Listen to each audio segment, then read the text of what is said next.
So the buying process happens in 5 stages.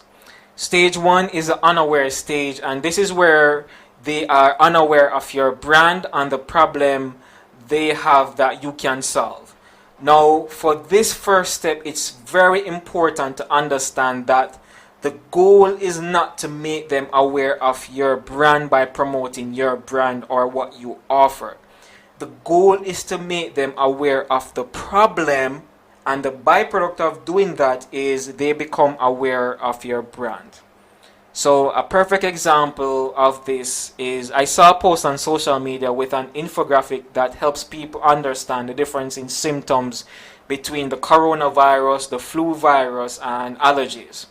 Now, for me, that was an excellent example of making people aware of the problem, because before I didn't know what the differences were, but now I do.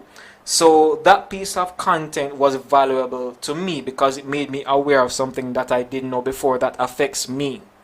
The next stage is the aware stage. This is where your customers become aware of the problem and your brand and actively begin searching for answers on how to solve the problem. Now, if you did a good job at the unaware stage, by default, they'll seek you out for the answers on how to solve their problem. Stage 3 is the interest stage. Along with your brand, they have identified several possible solutions and are now considering all the options available to them. Stage 4 is the desire stage. Now, they have narrowed their decision to 2 to 3 brands with a solution they believe is the best fit for them. Now, this is the stage that a lot of business owners fail because they enter the conversation or sales process late, coming in cold, and trying to convince customers to do business with them when that person has already narrowed their decision based on their interaction further up the sales funnel, and you weren't even a part of that interaction.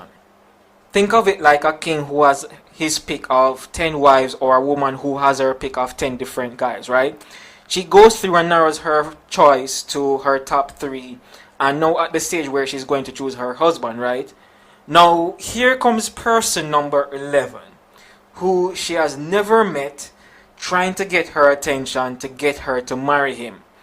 What's likely to happen is she would think this person is weird and would ignore this person completely because they were never in the initial top 10 to begin with. So how can they expect her to pick them as number 1 or her number 1 choice? And it's really the same way to think about this process, where you can't be coming in at stage 4 of the process and expect that customers are just going to throw their money at you just because you say, hey, I have a great product, we have a great product, we have an amazing brand, blah, blah, blah, whatever it is that you want to talk about yourself.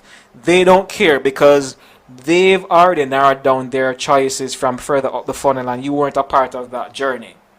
The final stage is the purchase stage, where now the customer has chosen the brand they believe can best help solve their problem and is ready to buy from that brand.